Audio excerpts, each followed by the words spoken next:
राज्यातल्या जनतेनं विचार केला पाहिजे की सत्ताधारी पक्ष आणि विरोधी पक्ष देखील तितकाच तुल्यबळ का असावा आणि जर विरोधी पक्ष हा जर तुल्यबळ नसेल तर सत्ताधारी पक्ष हा किती बेजबाबदारपणे वागू शकतो, सत्ताधारी पक्ष हा सर्वांना ग्रहित कसा चालू शकतो त्याचं उदाहरण म्हणजे येत्या 8 तारखेला जे नागपूरमध्ये हिवाळी अधिवेशन होणार आहे हे त्याचं उत्तम उदाहरण आहे।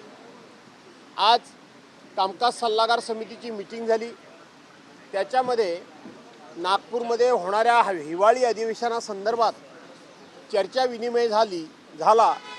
मूळ आम्हाला कार्यक्रम दिला होता तो 12 डिसेंबर ते 19 डिसेंबर 8 डिसेंबर 12 नाही सॉरी 8 डिसेंबर ते 19 डिसेंबर, परंतु सुरुवातच करत असताना सत्ताधारी पक्षानं हे अधिवेशन आपण 1 आठवड्यात चालवावं किंवा 1 आठवडा चाललं तरी खूप झालं अशा पद्धतीचा सत्ताधारी पक्षाचा मूड होता आणि सत्ताधारी पक्ष त्या विषयावर आग्रही होता।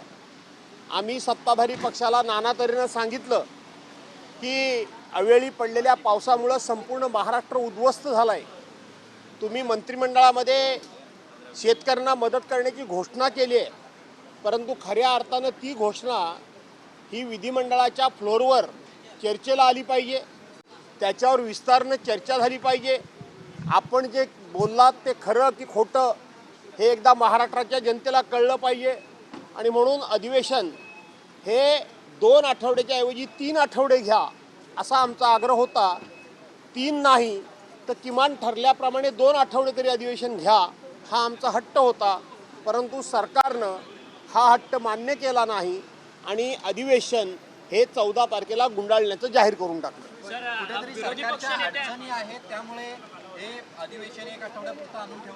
असं आहे की सत्ताधारी पक्ष हा संख्येनं भरपूर आहे, खूप मोठा आहे, पाशवी बहुमत आहे, परंतु विरोधकांच्या प्रश्नांना सामोरं जाण्याचं त्यांच्यामध्ये नैतिक धाडस नाही।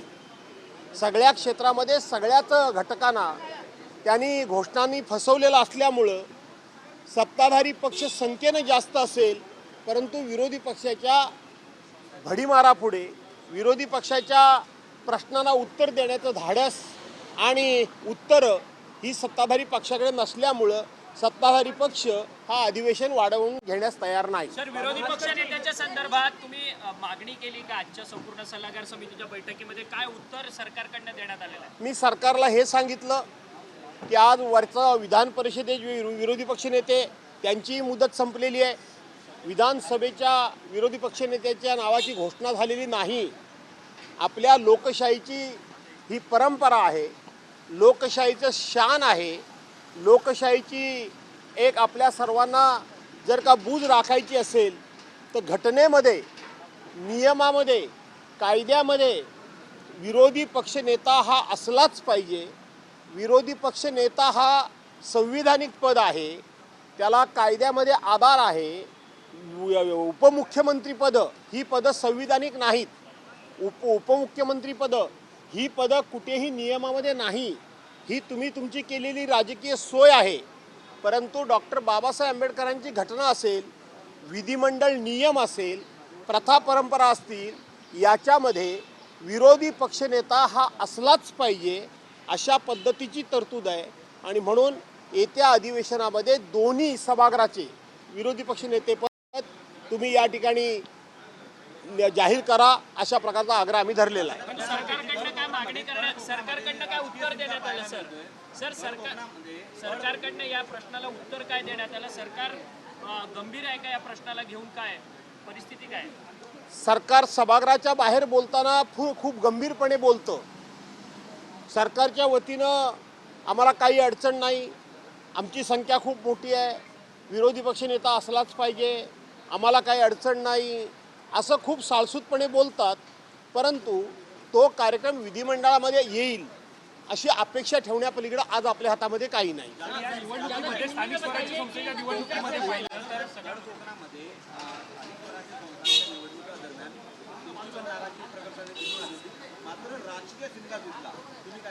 मला माहीत नाही कुठे राजकीय शिमगा झाला तो, आणि मी कोणावरही नाराज नाही। आणि मी कुठेही नाराज नाही. सगळ्यात जास्त कोकणामध्ये चालू आहे, जाधव साहेब. सर्वात जास्त चर्चा या स्थानिक स्वराज्य संस्थेच्या निवडणुकीमध्ये कोकणाची आहे. इकडे पैशांच्या बॅगा सापडत आहेत, तिकडे स्वतः तिकडे जाऊन तिकडे कंप्लेंट सुद्धा करतात, मात्र सरकार काही बोलत नाहीये.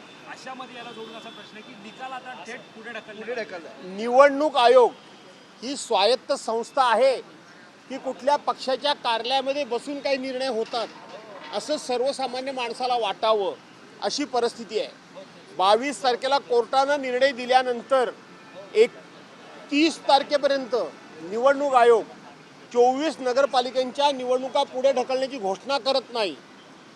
30 तारखेला करतं, मतदानाच्या एक दिवस अगोदर. काल मतदान होतं 2 तारखेचं. दुपारी निवडणूक आयोग जाहीर करतो की आता 3 तारखेला मतमोजणी होणार नाही किंवा कोर्ट जाहीर करतं 3 तारखेला मतमोजणी होणार नाही तर 21 तारखेला होणार आहे.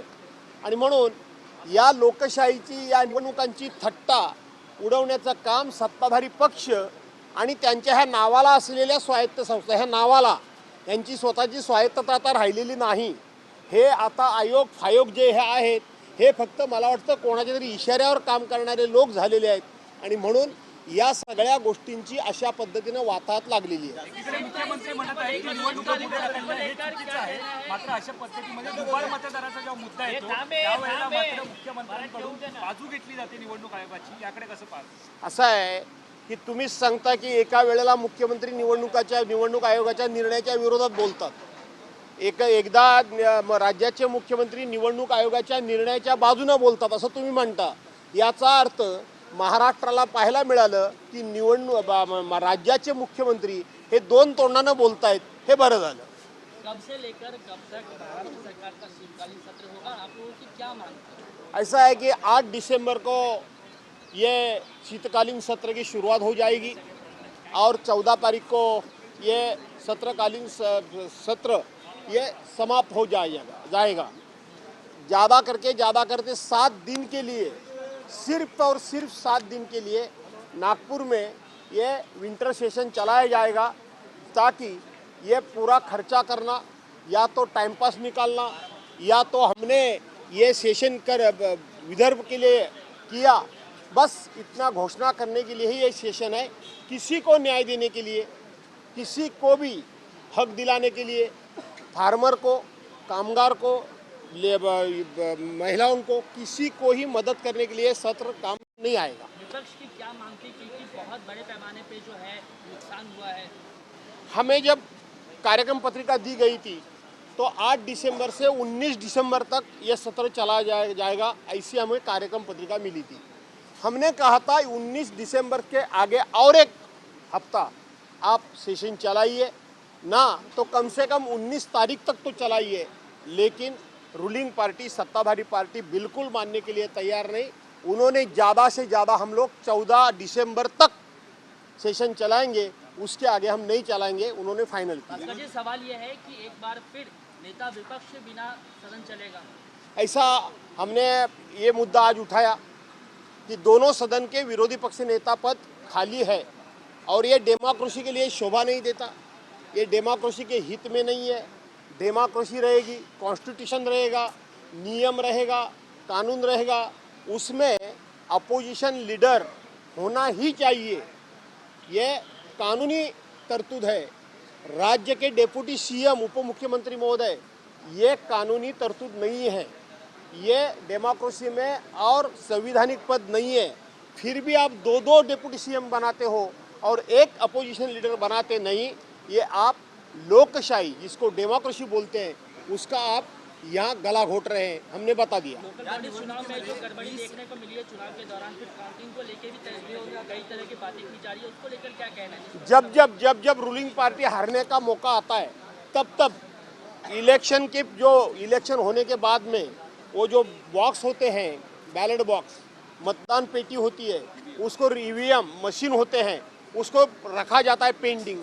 डर यही है, पेंडिंग रखने के बाद जहाँ जहाँ रूलिंग पार्टी को हारने का चांस लगता है वहाँ कोई गडबडी होने का चान्स है. देशाच्या कृषी मंत्र्यांनी केंद्रामध्ये सांगितलेलं आहे की महाराष्ट्र सरकारकडनं अतिवृष्टीनंतर नुकसान झालं तर प्रस्तावच केंद्राकडे पाठवला. शेतकऱ्यांना जी मिळणारी मदत आहे ती मागितलीच नाही किंवा तसा प्रस्ताव हा दिला नाही. मी सांगितलं ना की महाराष्ट्रातल्या जनतेने आता विचार करण्याची गरज आहे की सत्ताधारी पक्षाला किती मॅन्डेट द्यायचा, किती त्यांचे आमदार निवडून द्यायचे. विरोधी पक्ष दुबळा होणं, विरोधी पक्ष संख्येनं कमी असणं, विरोधी पक्ष कमकुवत असणं म्हणजे लोकशाही दुबळी होते. लोकशाही ही दुबळी होते, विकलांग होते आणि ती विकलांग करण्याचं काम लोकांनी अधिकाधिक या सत्ताधारी 3 पक्षाच्या आमदार निवडून आज केलेला आहे. त्यामुळं सत्ताधारी पक्ष हा इतक्या मस्तीमध्ये आहे. एवढं नुकसान होऊन सुद्धा जर केंद्र सरकारच म्हणत असेल की आमच्याकडे प्रस्ताव पाठवला नाही, तर हे सरकार शेतकऱ्यांचं मारक आहे, शेतकऱ्यांच्या विरोधक आहे आणि सरकार खूप मोठ्या मस्तीमध्ये आहे. उद्धव ठाकरे कोरेगाव भीमा आयोगासमोर हजर राहिले नाही, त्यामुळे त्यांच्या विरोधात अटक वॉरंट जारी करा अशी मागणी प्रकाश आंबेडकर यांनी. मला माहीत नाही, या संदर्भामध्ये मला काहीच माहीत नाही. या निवडणुकीमध्ये 20 नेत्यांमध्ये महायुतीकडे एवढं मोठं बहुमत असून सुद्धा ते विरोधी पक्ष नेत्याच्या निवडणुकीसाठी का घाबरतात? असं आहे की मुळामध्ये ते घाबरतात कारण त्यांची पापच एवढी आहेत. ते घाबरतात, त्यांच्या चुकाच एवढ्या आहेत. ते घाबरतात, त्यांनी नियमबाह्य कामच एवढी केलेली आहेत. ते घाबरतात, त्यांनी लोकांच्या मतांची चोरी करून, लोकांना खोटी आश्वासनं देऊन ते सत्तेवर आलेले आहेत. त्यांना माहीत आहे की विरोधी पक्ष जरी संख्येनं कमी असला तरीसुद्धा अधिकृतपणे जर विरोधी पक्ष नेता निवडला गेला तर आपल्याला बाप दाखवण्याचं श्राद्ध घालावं लागेल. आणि म्हणून ज्यांच्याकडे बापही नाही आणि श्राद्ध घालण्याची हिंमत नाही म्हणून ते विरोधी पक्ष नेता निवडत नाही. निवडणुकीमध्ये 20 नेत्यांनी आचारसंहितेचा भंग केला म्हणणं आणि ठपका हा निवडणूक आयोगाकडे ठेवण्यात आलेला आहे. राज्याचे नवीन मुख्यमंत्री आहेत, त्यांची जी विधानं आहेत ही कुठेतरी मतदारांना प्रलोभन देणारी अशा पद्धतीची आहेत. त्या अनुषंगाने त्यांच्यावरती कारवाई केली.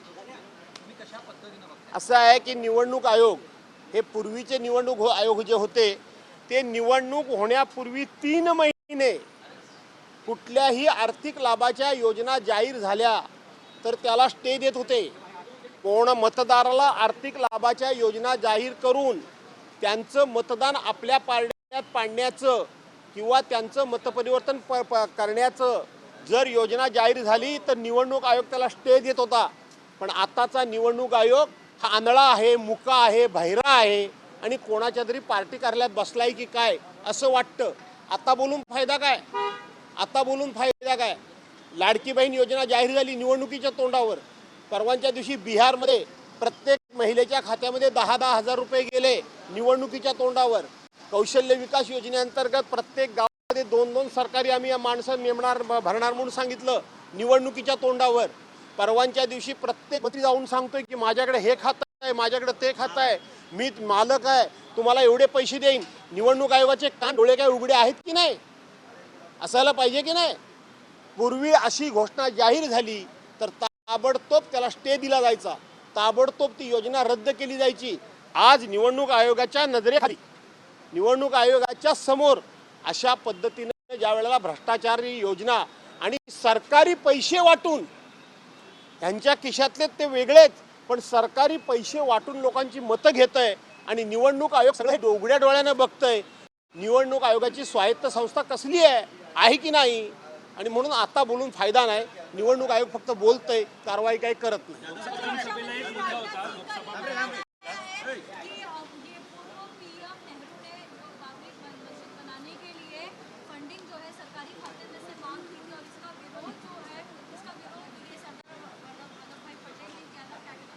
ऐसा है, भारतीय जनता पार्टी की जितने भी नेतागण हैं वो कभी भी कुछ भी बोलते हैं तो स्वर्गीय पंडित जवाहरलाल नेहरू को ही गालियां देते हैं.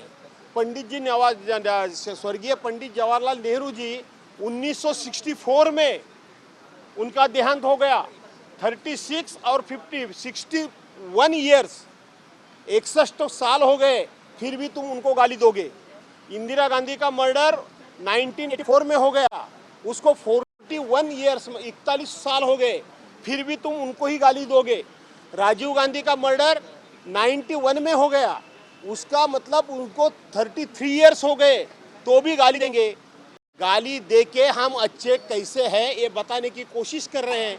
लेकिन लोग तुम्हें 12 साल सत्ता देने के बाद में तुमने क्या किया, तुमने कुछ भी नहीं किया, ये क्या किया करके तुमको जवाब देने के लिए तुम्हारे पास कोई जवाब नहीं, तो पंडित जवाहरलाल नेहरू हो, इंदिरा जी गांधी हो, राजीव गांधी हो, इनको गालियां देना, यही वे नेता लोगों का, भारतीय जनता पार्टी के नेता लोगों का काम है। अच्छा जी, प्रधानमंत्री कार्यालय को सेवा तेज, प्रधानमंत्री कार्यालय को सेवा तेज नाम दिया और राजभवन को लोक भवन नाम दिया जाएगा, इस तरीके का जो है फैसला लिया गया है। मुझे उसके बारे में मालूम नहीं, लेकिन हमारे प्रधानमंत्री इंडिया में है क्या नाम देने के लिए?